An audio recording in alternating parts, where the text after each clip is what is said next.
साथीहरूसँगै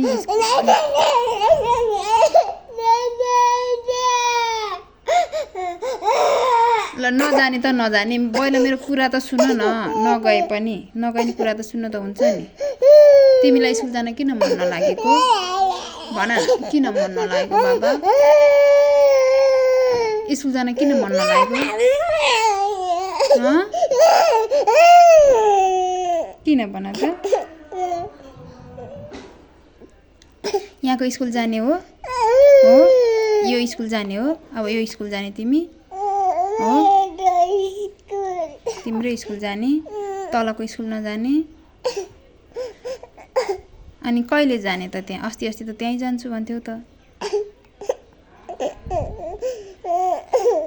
छोरो भन न तिमीलाई त्यो स्कुल किन जानु मन लागेन टाढा भएर हो अनि सबै साथीहरू तिम्रो त्यहीँ स्कुलमा ह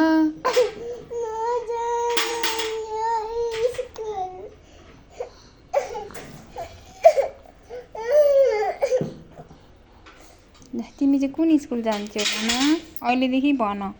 अब पैसा तिरिसकेपछि जान्न भन्न पाइँदैन उहाँ दिदीले त्यस्तै भनिन् भर्ना गर्यो पैसाहरू तिरिसक्यो अनि त्यसपछि जान्न कि जान्न भन्छ अब के गर्नु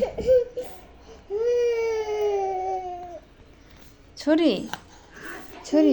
अब मैले त्यो भर्ना गर्दा दिएको पैसा चाहिँ फिर्ता ल्याइदेऊ है मागेर ल हुन्छ